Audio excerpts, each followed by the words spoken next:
Welcome. We're glad that you're here today. We hope that wherever you've been, whatever you're dealing with, that you have come with a desire to learn, you've come with hope, you have come with an expectation that God will speak to you and maybe move in your hearts today.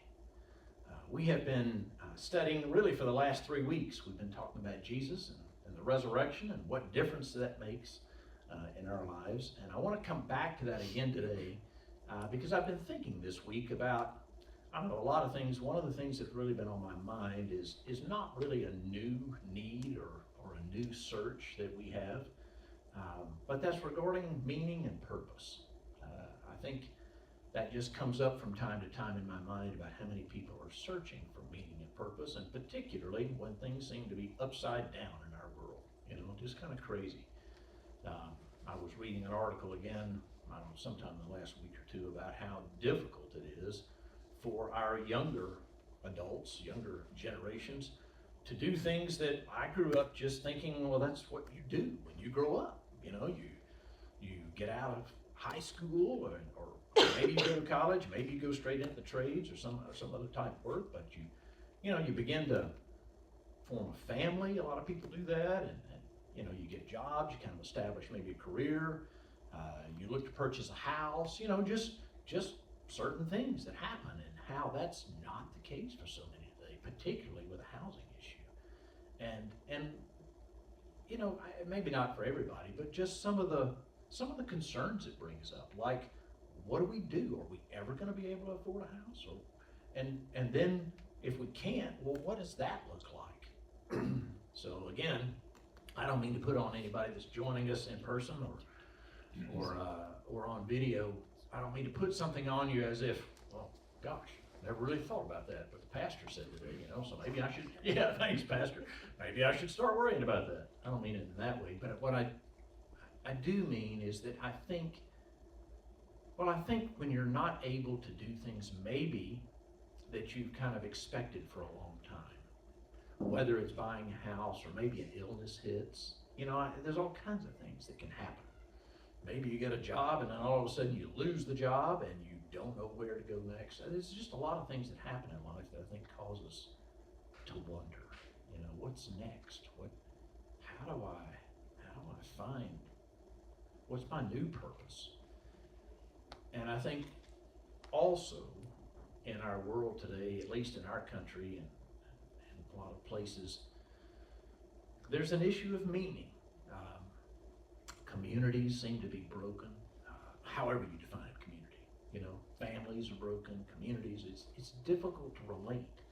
Again, I'm hearing and I'm reading that a lot of people today, particularly younger people in general, maybe because of technology, I don't know all the reasons, but it's difficult to find connection, which seems weird.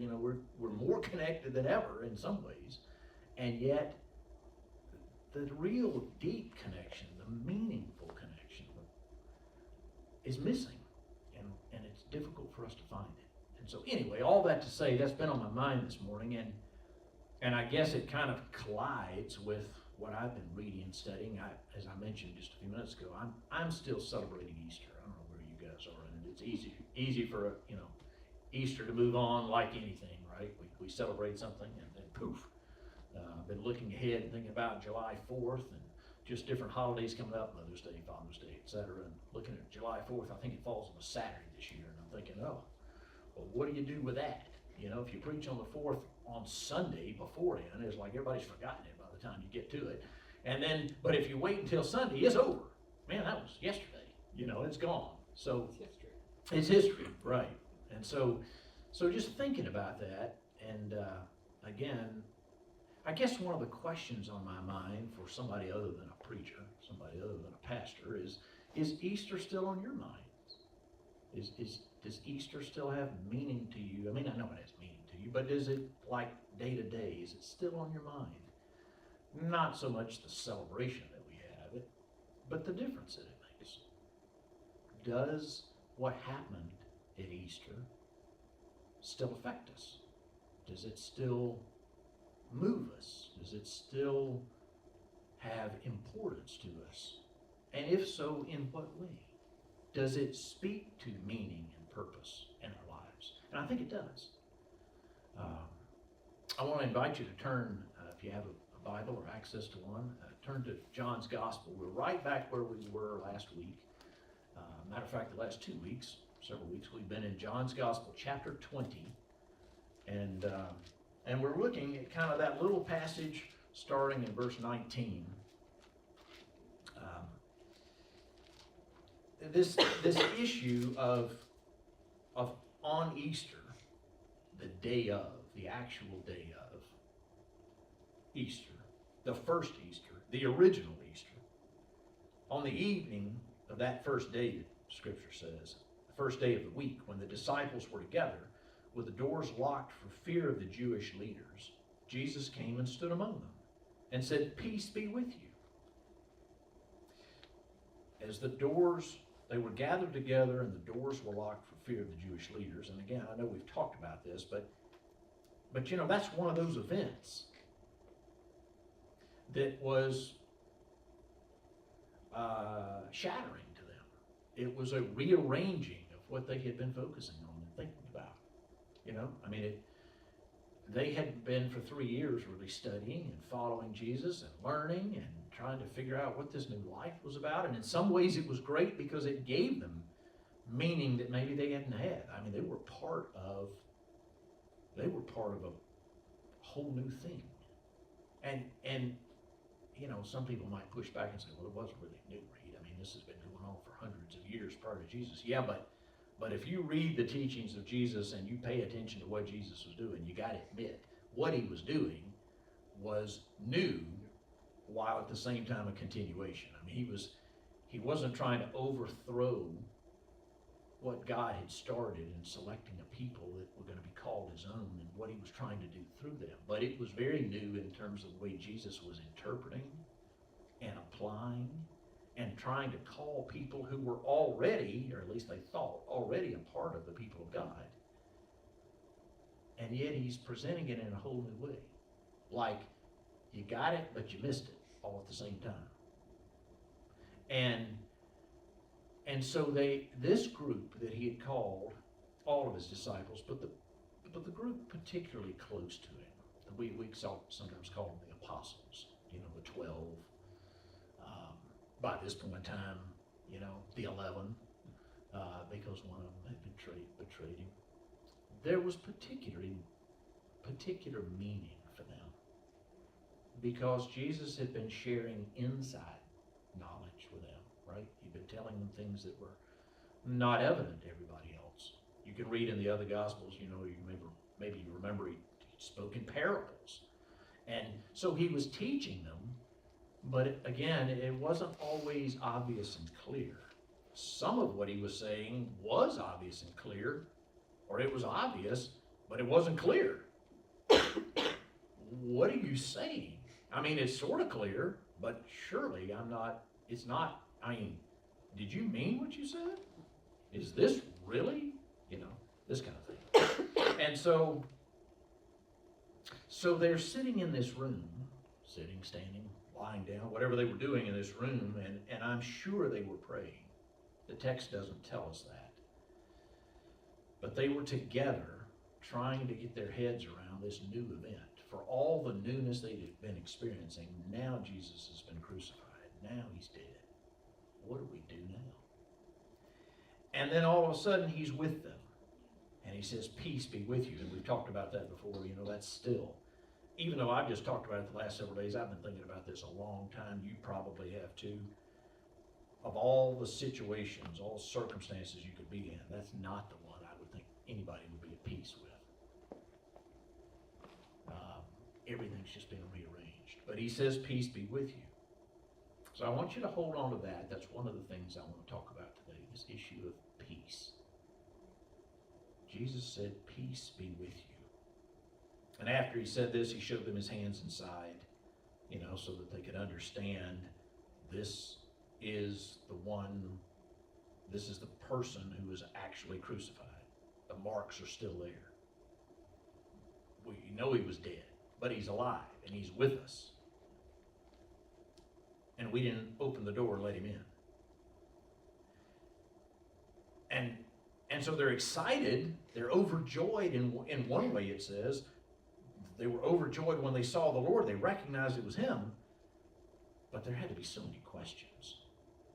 All the emotions running, all the mind, all the thoughts running through their minds. What is going on here? And again, Jesus says, peace be with you. As the Father has sent me, I'm sending you. Okay, so this idea of peace, that Jesus is saying peace be with you. And also the idea of now being sent. He doesn't say where. So there's this kind of, but as the Father sent me,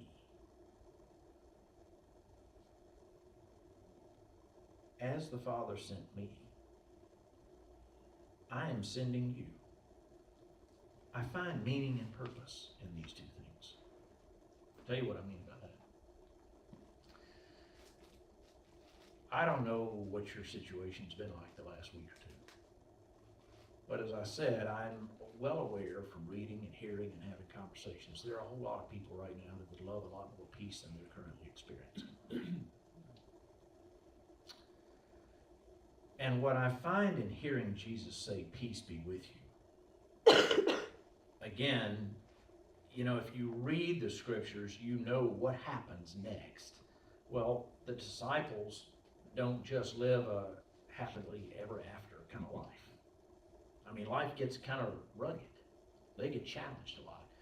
And again, maybe you would contradict, maybe I've just totally missed what's going on in your life, but I don't know of any of you that are just living that happily ever after life right now. And so, what did Jesus mean when he said, peace be with you? I mean, he's risen from the dead. There's a power at work here. What does he mean by peace be with you? I mean, if he had the power to rise from the dead, which apparently he did because he's alive, if he had the intention for us to be at peace like we typically think of peace, well, surely he had the opportunity and the power to give us that. So what's he talking about? Peace be with you. I looked back in John, and because this notion of peace is not the first time in John's gospel that it's mentioned. Jesus mentions it in chapter 14 and in chapter 16. And in between, he talks about abiding with God. I want to invite you to turn back to that, chapter 14.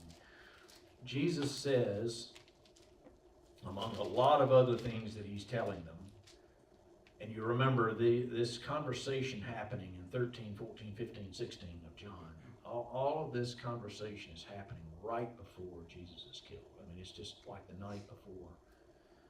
And so these are important things, and he's trying to tell his disciples all the things that he wants them to know before he leaves, and he's been telling them he's going to leave, but I'm pretty confident that he knew that they weren't really hearing him. They couldn't grasp it, weren't believing.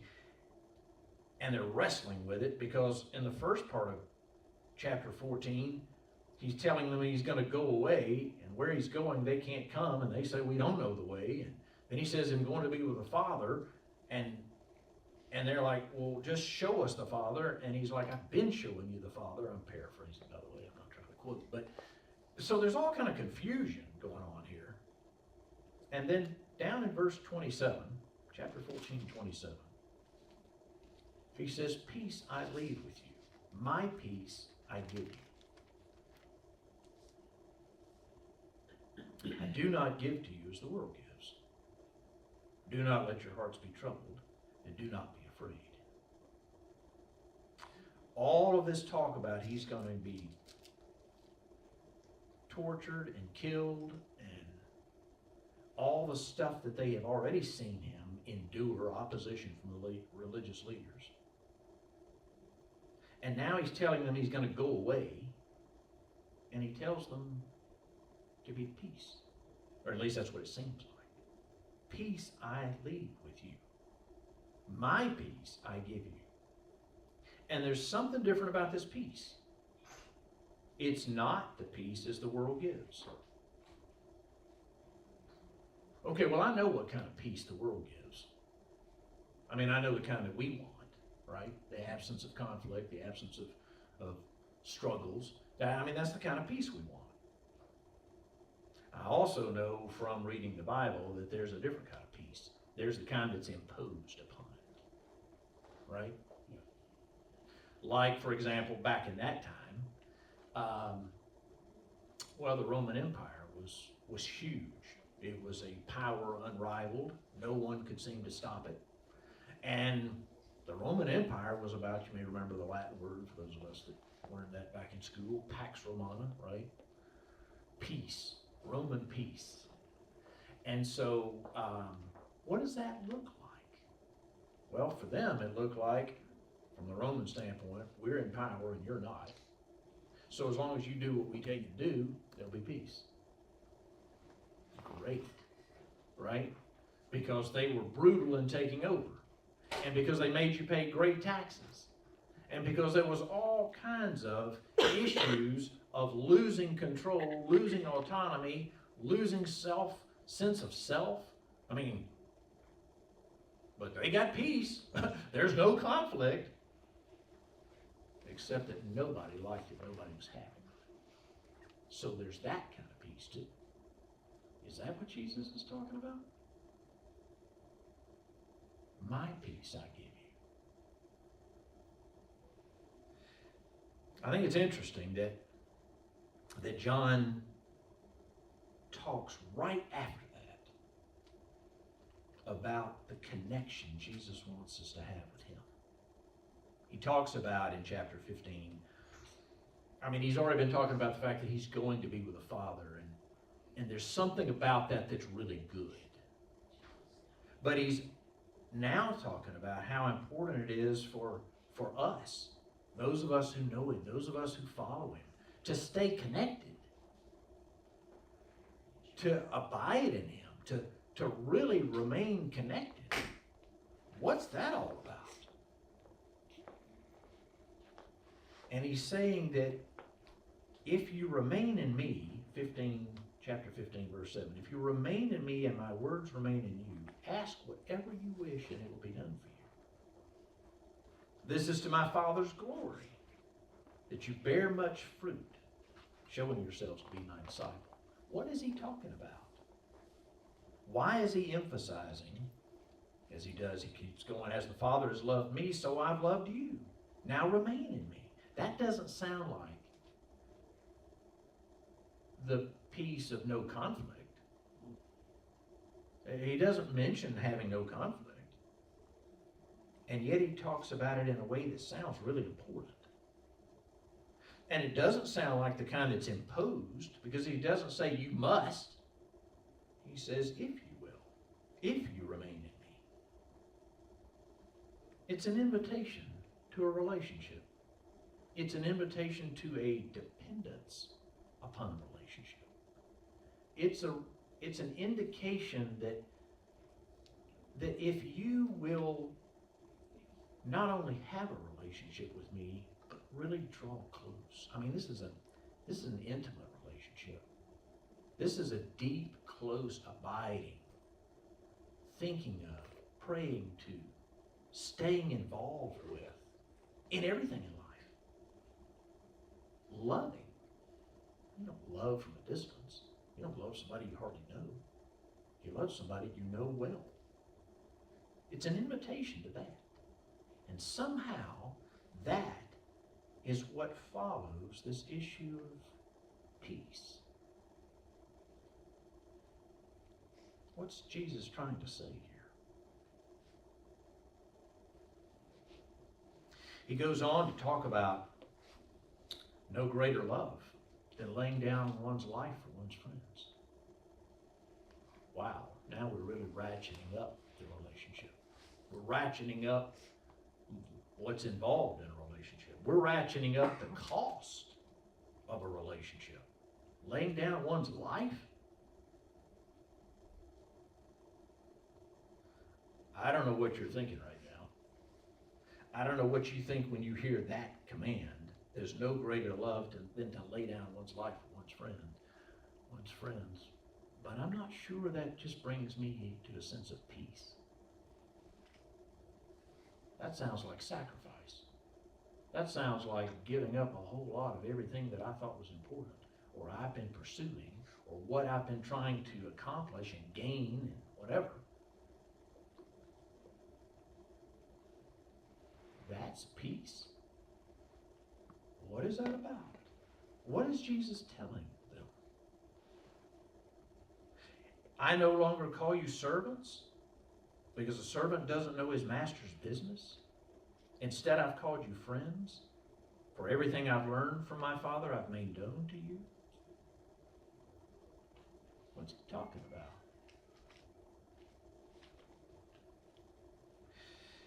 He then moves into something that, if I'm not already wondering, what does this look like in terms of peace? Then he starts talking about the fact that the world's going to hate his disciples because it hates him. That's why they killed him. And now if you're a disciple of mine, you're going to be hated too? Okay, we're not moving in the right direction. We're not moving toward peace. This is not comforting. What is going on? What is Jesus meaning? For those that are new to Christianity, for those that maybe have not yet decided to follow Jesus, I don't know what you'd be thinking when you hear what I'm saying this morning. If you're a long-term Christian, we hear this preached often. We hear these chapters talked about a lot. I'm trying to present it, I don't know how effective I am this morning, but I'm trying to present it in a way that makes those of us who have heard this story a lot ask ourselves some questions rather than just accepting it because we've always heard it, right? My peace I give you. Except the world's going to hate you. That doesn't sound exciting. That doesn't sound fun. That doesn't sound peaceful. That doesn't sound like an absence of conflict. Because if the world hates me, I'm pretty sure they're not going to just say that and then go about their regular business. I don't know too many people that hate somebody that just experience the feeling and they don't do anything about it. So how does that contribute to peace? Again, there's this conversation in between this being hated and this conversation in between having peace. Jesus is talking about this really intimate relationship we're to have with him. Somehow, there's got to be something about that relationship that brings about this peace. You keep reading, and in chapter 16, he starts talking about the Holy Spirit. When the Holy Spirit comes, when the Advocate comes, he'll testify about me. And you also must testify. It's the very end of chapter 15, verse 26 and 27. And you also must testify, for you've been with me from the beginning. Now, not only am I going to be hated, now not only am I going to probably have difficulty, because again, people don't hate and just leave it at that. Now, not only am I going to probably have some struggle, but he wants me to go out and tell everybody about him. Like that's going to help. How is that going to help me have peace? It seems that this passage presents some real challenges. And when I stop and back away from the scripture for a minute, and I think about my life and your life, what I know about you and your lives, and I think about some of the challenges we deal with. Stuff that I mentioned before, maybe, pursuit or trying to get a house or trying to have a family and trying to figure out where the world's heading, and all those kind of big issues, but then smaller issues or more close to home issues, relational struggles, right, that we deal with. Job loss, income issues, maybe health issues, and, good grief. You don't just have to be old to have health issues, right? How many people are we reading about that are getting cancer and other significant issues that they're young and they're dealing with these kinds of things? Infertility. I mean, there's all kinds of stuff. I don't find peace in these kind of conversations. What is Jesus talking about? What kind of peace are you looking for? What kind of peace are you looking for? Oh, that's an interesting question. What do you mean by that?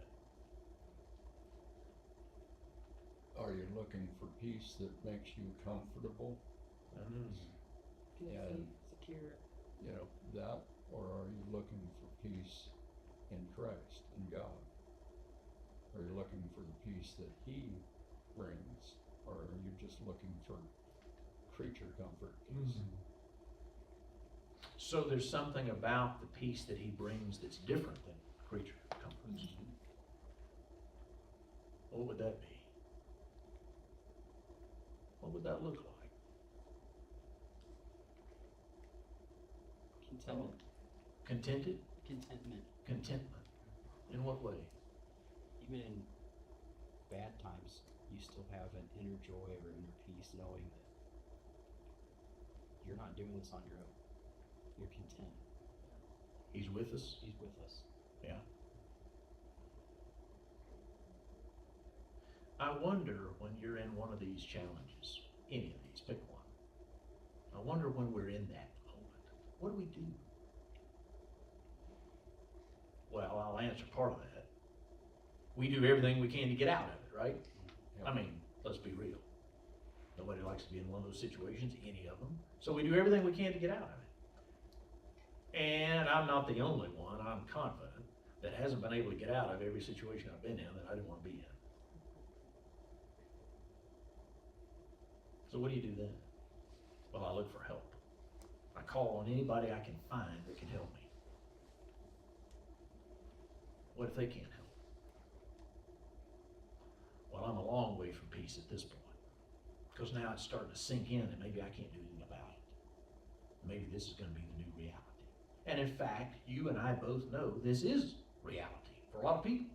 People get sick with, I mentioned cancer, pick something. Not everybody gets healed. Even Christians. What do you do with that? Not just poor people, but really rich people don't all get healed. In spite of all the money to get all the medical care, the most advanced technology, what do? Some still die. So what kind of contentment is it? I'm not arguing, by the way. I'm just pushing us. What kind of contentment is it? Because this is real. I'm sorry. With dying, With dying? with death, With death? be at peace. Yeah. You go, because you go, Because you know where you're going. you know where you're going. You know what lies ahead. Mm-hmm. Yeah. That's a huge part of it. People, I'm not afraid of death. I don't want the dying part. Yeah. Death itself is almost a welcome. Well, it is sometimes. Oh, yeah. Yeah. I mean, I know some of you know, I lost my dad, I don't know, a year and a half ago. And he was dying of cancer. And I wasn't ready for Dad to go. But I sure didn't want him to stay like he was in. Oh my gosh, was it hard. It was hard. It was hard to just be in his presence because he was struggling. It was not the dad that I had known all my life. Where's the peace? You're right. There's a peace in knowing where you're headed. In that instance, maybe there's a peace in believing this is not going to go on forever. This will end. And for those of us who accept the fact that Jesus gives us new life, and that's part of this idea of receiving the Spirit, there will come an end to these challenges we face. Like Joe said, the content, the knowing some of the stuff. When he was in the hospital the last time with the heart fits, that was supposed to be about an hour or two. So I was getting a little, impatient. I'm not the most patient person to start with. But I never, Really? quiet. We do this all the time.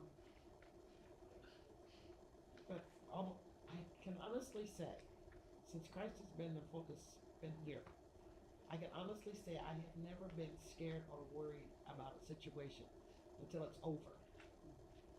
I mean, because I know who's got control. I know no matter what it happens, it's going to work. It's going to be what he wants. Therefore, I can't argue with it. It's what he wants. Yeah, But when it's done, then I can tell him what I think. yeah. And I do. I mean, that's the way I talk to him. Yeah, yeah. Did we have to do it that way? Exactly, that kind of thing. Sure. Yeah, yeah. Real conversation, real relationship. So, Yes, I think to focus us is to go back to chapter 15. The first 10 verses, remain is mentioned 10 times in those 10 verses. Yeah. And that is an absolute key, is as we're going through the trials of this temporary life, mhm. that we remain, our faith remains Yeah, in what he is, and who he is, and what yeah. our promise is. There is the peace in knowing it's going to come to an end. I'll be better off. There's also the peace in the meantime, in the event itself, whatever it is. The peace of knowing that he's with us, the inner strength that he gives us.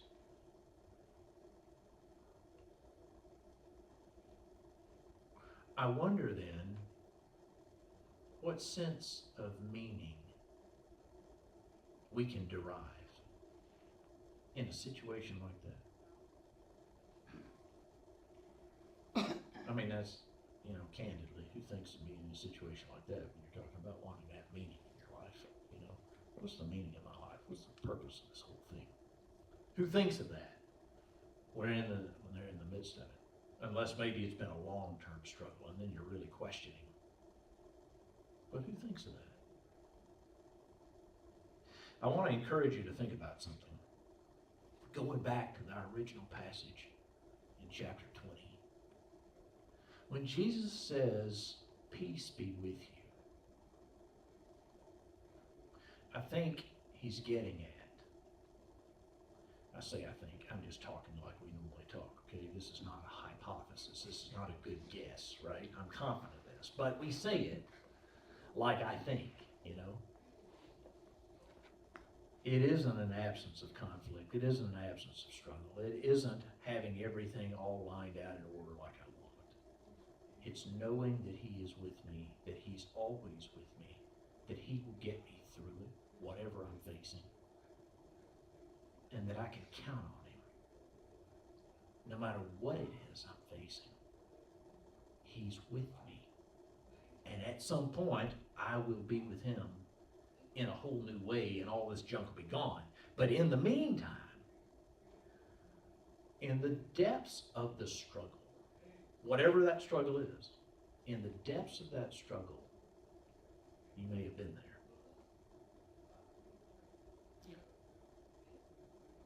Maybe the one thing, or certainly one of the greatest things that makes whatever situation worse, is feeling like you're alone in it. Feeling like you're alone in it. You're the only one. Everybody else is gone. Maybe they're not gone, they just don't have anything else to say. There's no more encouragement. There's nothing I can point to, or I can say, well, this is going to happen. Well, we've tried everything. And you feel alone. Maybe you are alone. But for those that have friends or family that are around, you still feel alone. And the darkness seems to settle in. Then, if not ever before or at any other time, is the most important time to remember and to be reminded, he's with me. I am not alone. And those conversations that you were talking about having after the fact, you can have those beforehand. You can have those in the middle of it.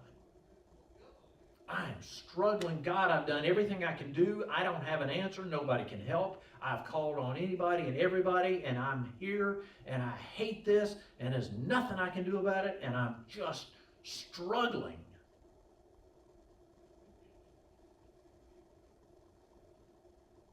And one of the greatest senses or pieces of encouragement ever is when you hear inside of you, I'm with you.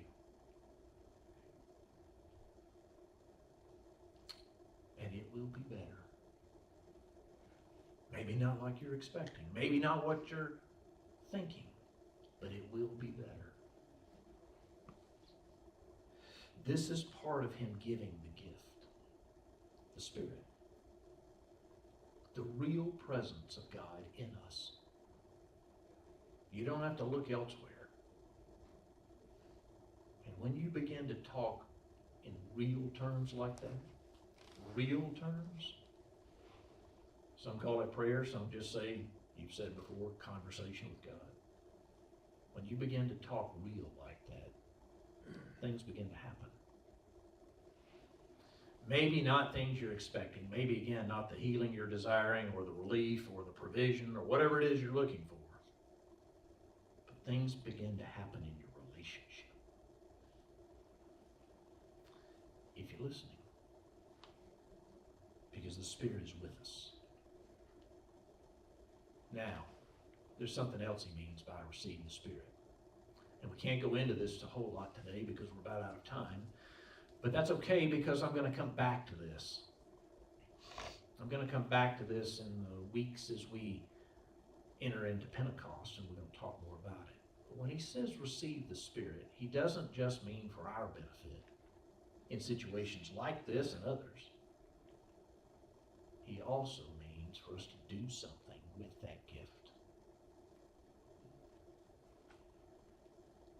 And just as much as I want to challenge you today in whatever you may be facing and struggling with, I mean real stuff. You know, I use things we can talk about in public discourse. But I mean, whatever you're dealing with, the real stuff, maybe you don't ever discuss with anybody else. Maybe the stuff that's been going on a very long time. Maybe the stuff that has plagued you for a lifetime.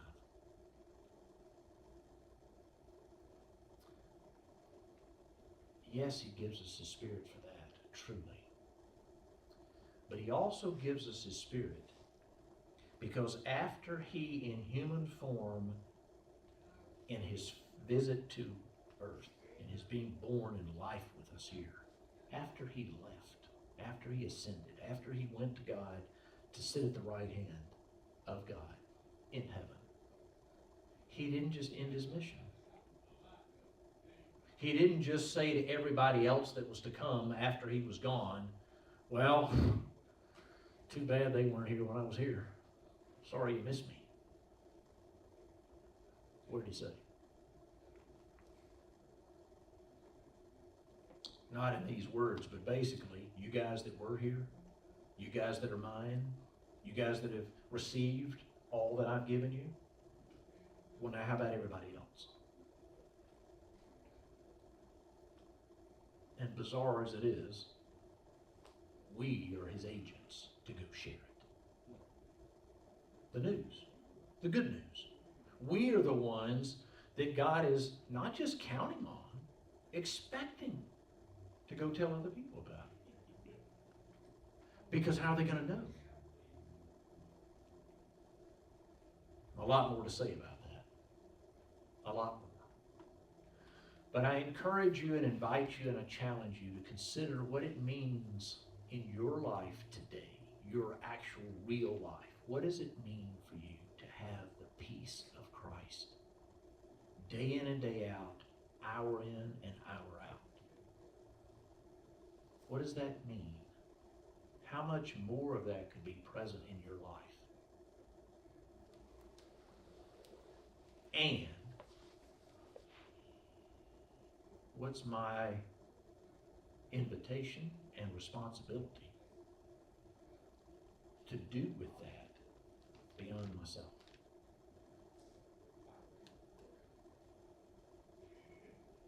Peace be with you. Receive. The text says receive the Holy Spirit. But he could just as easily have said, receive my spirit.